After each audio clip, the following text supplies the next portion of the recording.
Okay ಹಾಂ ನೋಡಿ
JDS party की कुमारस्वामी की एचडी रेवಣ್ಣ की ದೇವೇಗೌಡ ಒಂದು ಓಪನ್ ಮಾಡಿ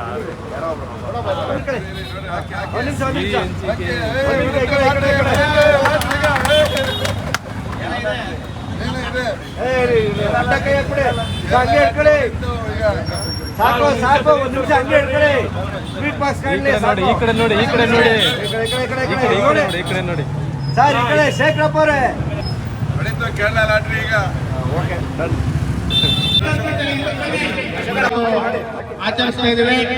ಈ ಒಂದು ಸಂದರ್ಭದಲ್ಲಿ ನಮ್ಮ ಜೆಡಿಎಸ್ ತಾಲೂಕು ಅಧ್ಯಕ್ಷರಾದಂಥ ಕಳಸಾದ್ರಿ ಚಂದ್ರಣ್ಣವರು, ಮಾಜಿ ಶಾಸಕರಾದಂಥ GS ಪರಮೇಶ್ವರಪ್ಪನವರು, ಜಿಲ್ಲಾ ಸಹಕಾರ ಬ್ಯಾಂಕ್ನ ಉಪಾಧ್ಯಕ್ಷರಾದಂಥ ಶೇಖರಪ್ಪನವರು, ಜಿಲ್ಲಾ ಸಹಕಾರ ಬ್ಯಾಂಕ್ನ ನಿರ್ದೇಶಕರು ಹಾಗೂ ಜಿಲ್ಲಾ ಮಾಜಿ ಅಧ್ಯಕ್ಷರಾದಂಥ HN ಗಂಗಾಧರ್ ಅವರು, ಜಿಲ್ಲಾ ಪಂಚಾಯತಿ ಮಾಜಿ ಸದಸ್ಯರಾದಂಥ ಬಾಣವರದ ಅಶೋಕಣ್ಣವರು, ಜಿಲ್ಲಾ ಜನತಾ ಬಜಾರ್ ಅಧ್ಯಕ್ಷರಾದಂಥ ಗಣಸಿ ಮಂಜಣ್ಣವರು, ವಕೀಲರಾದಂಥ ವಿವೇಕ್ ಲಾಯರು ಹಾಗೂ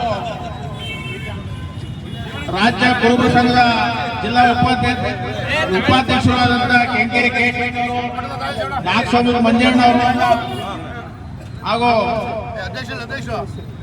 ವರ್ತಕರು ಹಾಗೂ ಜಯದೇವರು ಹಾಗೂ ಇಲ್ಲಿ ಬಂದಿರತಕ್ಕಂಥ ಎಲ್ಲ ಮುಖಂಡರುಗಳು ಹಾಗೂ ಕಾರ್ಯಕರ್ತರು ಹಾಗೂ ದೇವೇಗೌಡ ಸಾಹೇಬರ ಅಭಿಮಾನಿಗಳು, ಮಾಧ್ಯಮದವರಿಗೆಲ್ಲ ಸ್ವಾಗತವನ್ನು ಕೋರ್ತಾ ಹಾಗೂ ಮಾಜಿ ನಗರಸಭಾ ಅಧ್ಯಕ್ಷರಾದಂಥ ಗಿರೀಶ್ ಅವರು ಆಗಮಿಸಿದ್ದಾರೆ ಹಾಗೂ ಮಾಜಿ ನಗರಸಭಾ ಸದಸ್ಯರಾದಂಥ ಹರ್ಷವರ್ಧನ್ ರಾಜ್ ಅವರು,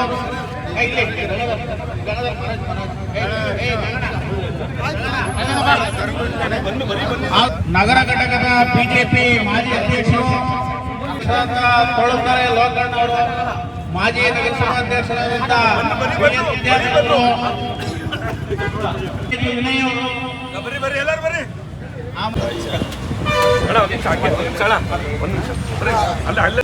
ಏನ್ ದೇವೇಗೌಡರ ಸಮಾಜ, ದೇವೇಗೌಡರ ಏನ್ ಕೊಡುಗೆ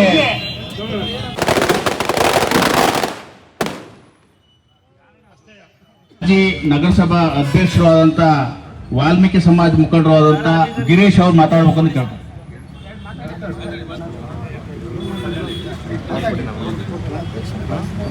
ಇವತ್ತು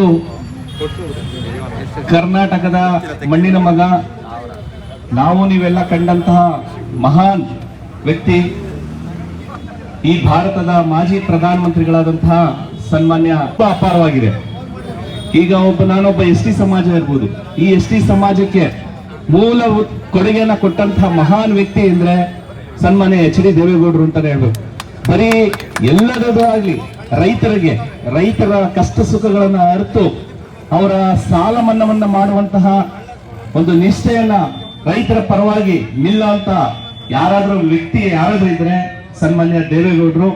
ಭಗವಂತ ಅವರಿಗೆ ಇನ್ನು ಹೆಚ್ಚಿನ ಆರೋಗ್ಯ ಕೊಟ್ಟು ಇನ್ನು ಮುಂದಿನ ದಿನಗಳಲ್ಲಿ ಏನು ನಮ್ಮ ಸರ್ಕಾರ NDA ಸರ್ಕಾರ ಬರುತ್ತಲ್ಲ ಅದನ್ನ ಅವರು ಸಂತೋಷದಿಂದ ನೋಡುವಂತಹ ಸಮಯ ಆದಷ್ಟು ಬೇಗ ಬರಲಿ ಅಂತ ಆ ಭಗವಂತನಲ್ಲಿ ಪ್ರಾರ್ಥನೆ ಮಾಡ್ತಾ ಅವರಿಗೆ ಒಳ್ಳೇದಾಗ್ಲಿ, ಅವ್ರು ಅನ್ಕೊಂಡಿರೋದೆಲ್ಲ ನೆರವೇರ್ಲಿ ಅಂತ ನಮ್ಮೆಲ್ಲ ಅರಸೀಕೆರೆ ತಾಲೂಕಿನ ಪರವಾಗಿ ನಾನು ಕೇಳ್ತಾ ಇದ್ದೀನಿ. ಜೈ ಹಿಂದ್.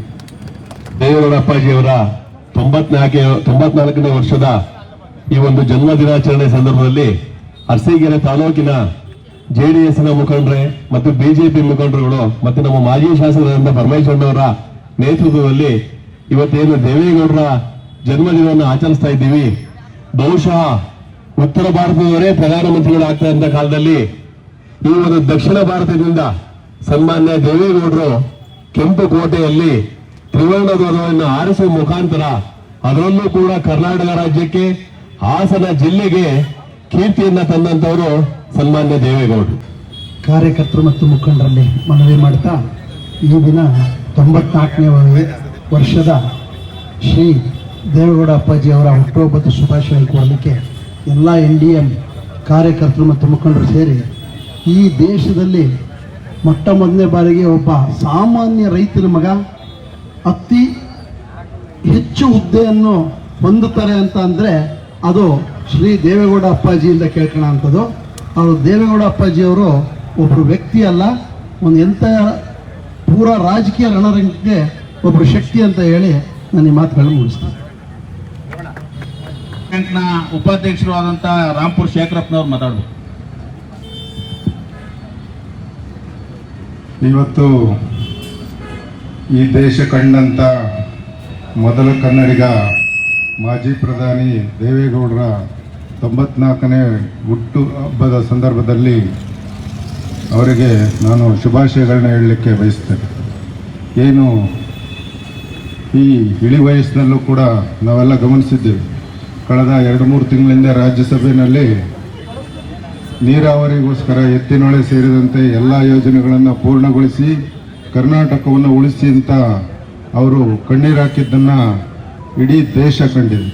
ಈ ವಯಸ್ಸಿನಲ್ಲೂ ಕೂಡ ಕರ್ನಾಟಕದ ಬಗ್ಗೆ ಅವರಿಗಿರ್ತಕ್ಕಂಥ ಚಿಂತನೆಯನ್ನು ನಾವು ಕೂಡ ಮೈಗೂಡಿಸ್ಕೋಬೇಕಾಗಿದೆ. ನಾವು ದೇವೇಗೌಡರನ್ನ ಶತಾಯುಷಿಗಳಾಗಿ ನೋಡಬೇಕು. ನಮ್ಮಂಥ ಸಣ್ಣ ಪುಟ್ಟ ಕಾರ್ಯಕರ್ತರಿಗೆ ಅವರ ಮಾರ್ಗದರ್ಶನ ಇನ್ನೂ ಕೂಡ ಬಹಳಷ್ಟು ಅವಶ್ಯಕತೆ ಇದೆ.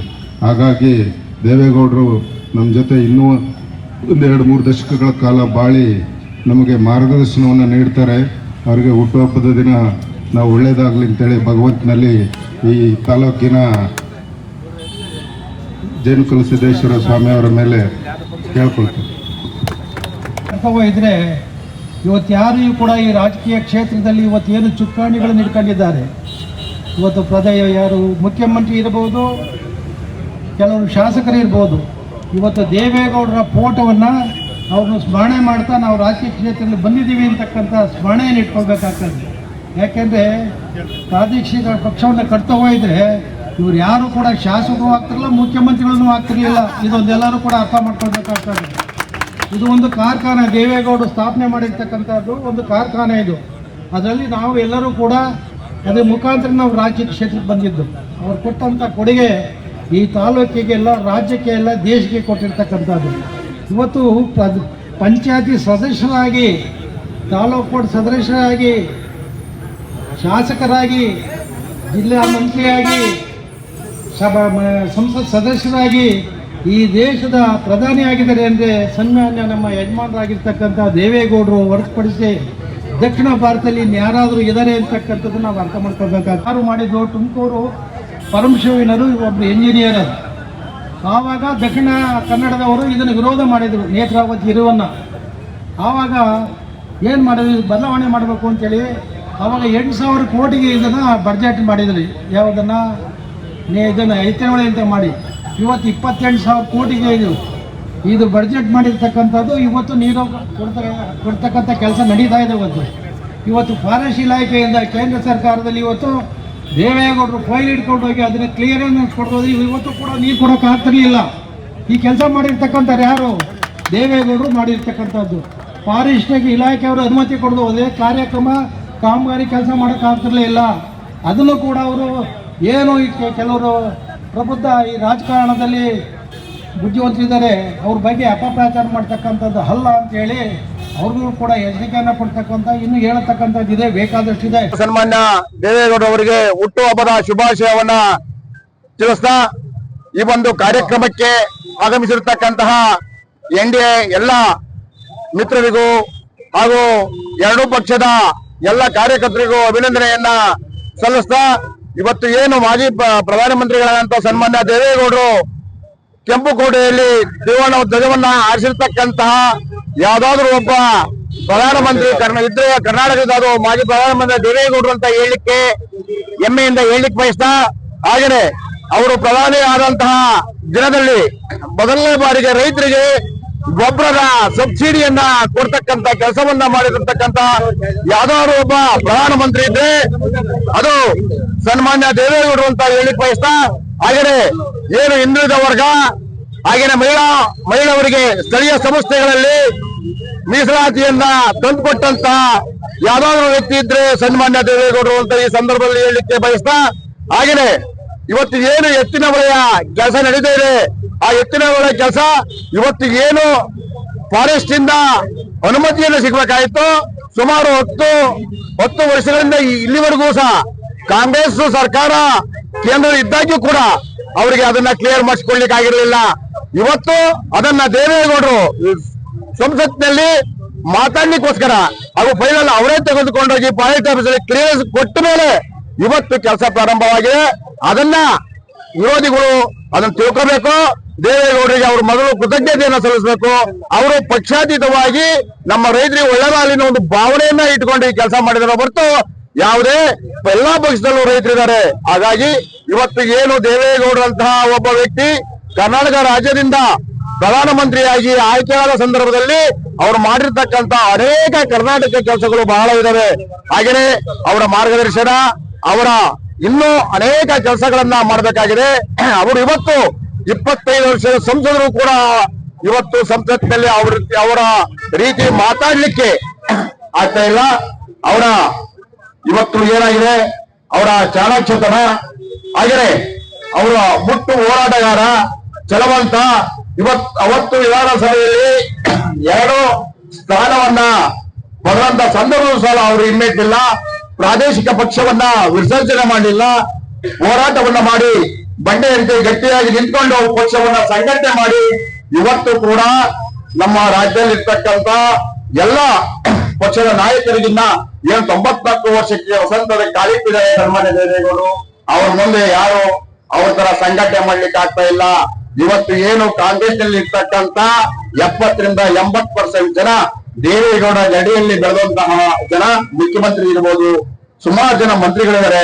ಅವರೆಲ್ಲರೂ ಕೂಡ ದೇವೇಗೌಡರಿಂದ ಅವರ ಆಶೀರ್ವಾದದಿಂದ ಇವತ್ತು ಎಲ್ಲ ಅಧಿಕಾರವನ್ನ ಅನುಭವಿಸ್ಲಿ.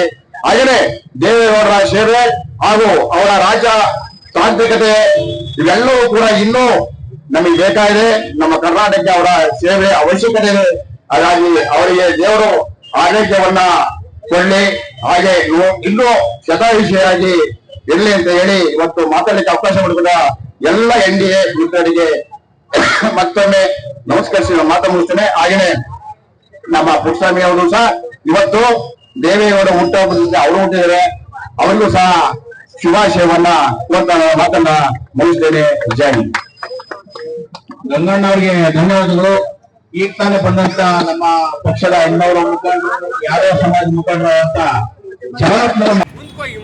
ತಡವಾಗಿ ಆಗಮಿಸಿದರೆ ನಮ್ಮ ಬಿಜೆಪಿಯ ಮುಖಂಡರು, ಪ್ರಾಧಿಕಾರದ ಮಾಜಿ ಅಧ್ಯಕ್ಷರಾದಂತ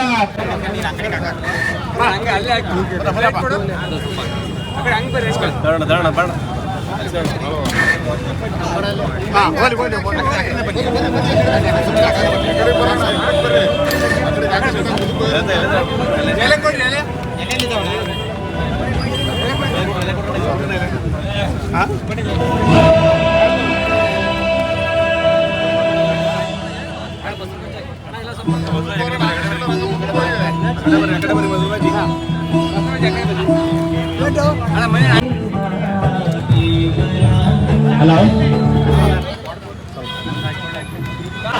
ಹಾಸನ ಜಿಲ್ಲೆಯ ಜಾತ್ಯತೀತ ಜನತಾದಳ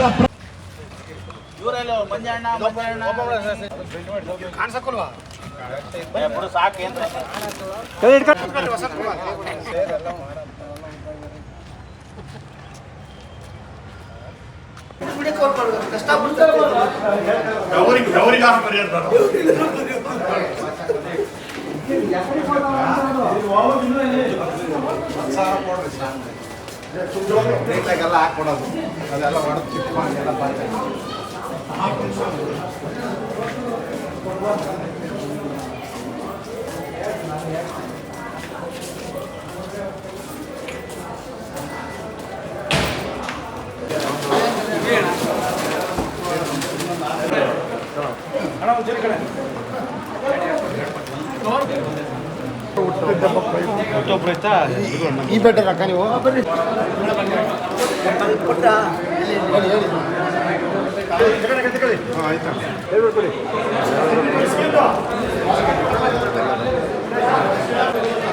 ದೇವೇಗೌಡರು ಹುಟ್ಟುಹಬ್ಬ ಪ್ರಯುಕ್ತ ಅದಕ್ಕೆ ಎಲ್ರಿಗೂ ಹಣ್ಣು ಹಂಪಲು ಕೊಡ್ತಾ ಇದೀವಿ.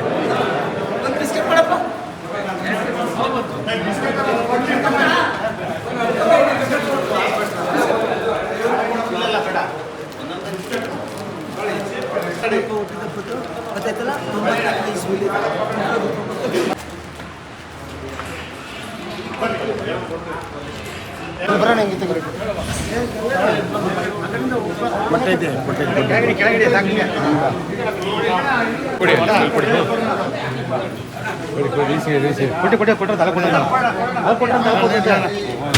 ಕೊಡ್ರಿ ಗೌಡ್ರಿಗೆ ಒಳ್ಳೇದಾಗಿ.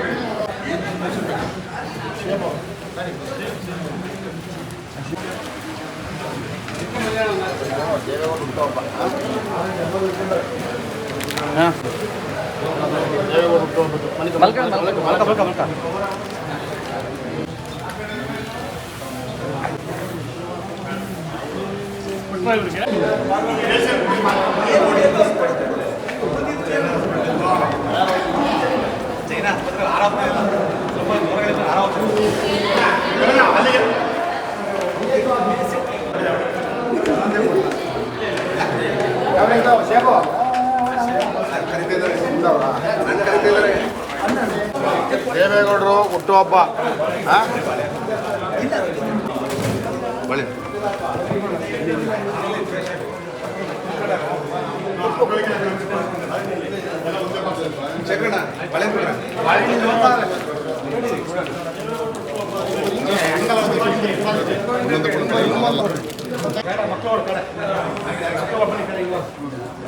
ಅಲ್ಲಿ ಕಮ್ಮಿ ಒಂದು 4-5 ಜನ ಹಿಂಗೆ ಹೇಳಿ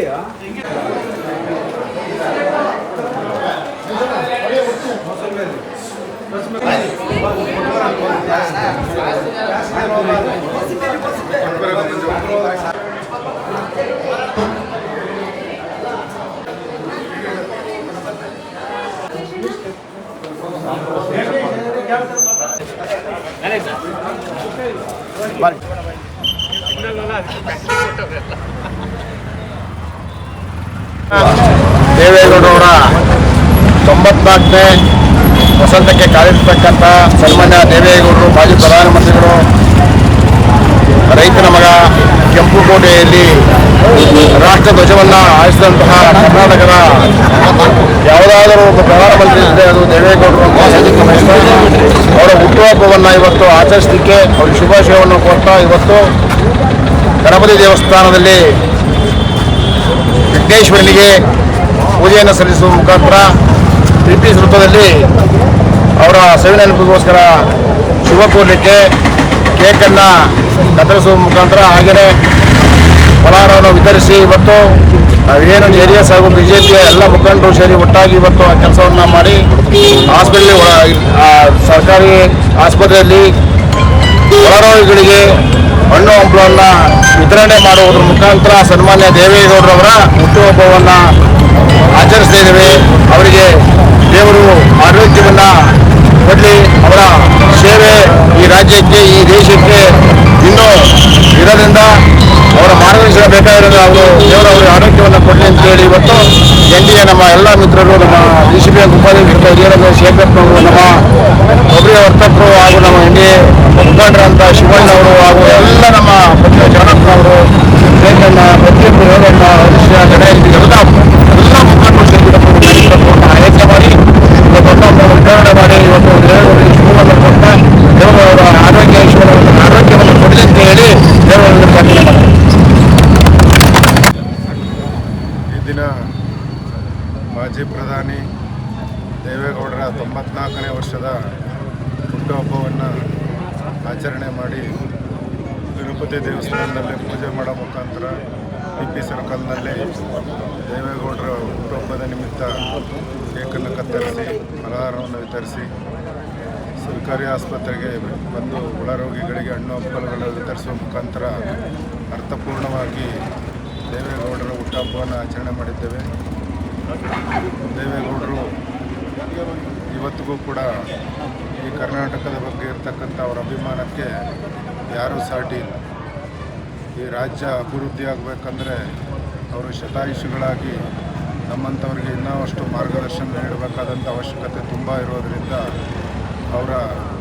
ಅವರಿಗೆ ಭಗವಂತ ಇನ್ನಷ್ಟು ಆರೋಗ್ಯ ಶಕ್ತಿಯನ್ನು ಕೊಟ್ಟು ಕಾಪಾಡಲಿ, ಅವರು ನಮ್ಮಂಥವ್ರಿಗೆ ಇನ್ನಷ್ಟು ದಿನ ಮಾರ್ಗದರ್ಶನವನ್ನು ನೀಡಲಿ ಅಂತೇಳಿ ಈ ಒಂದು ಸಂದರ್ಭದಲ್ಲಿ ನಾನು ಭಗವಂತನಲ್ಲಿ ಕೇಳ್ಕೊಳ್ತೀನಿ. ಈ ಒಂದು ಕಾರ್ಯಕ್ರಮಕ್ಕೆ ಭಾಗವಹಿಸಿದಂಥ ಎಲ್ಲ JDS ಹಾಗೂ BJP ಕಾರ್ಯಕರ್ತರಿಗೆ, ನಾಯಕರುಗಳಿಗೆ ಅಭಿನಂದನೆಗಳು ಸಲ್ಲಿಸ್ತೀನಿ. ಅದೇ ರೀತಿ ಹೆಚ್ಚಿನ ಸಹಕಾರವನ್ನು ಕೊಟ್ಟಂಥ ಮಾಧ್ಯಮ ಮಿತ್ರರಿಗೂ ಕೂಡ ನಾನು ಈ ಸಂದರ್ಭದಲ್ಲಿ ಅಭಿನಂದನೆಗಳನ್ನು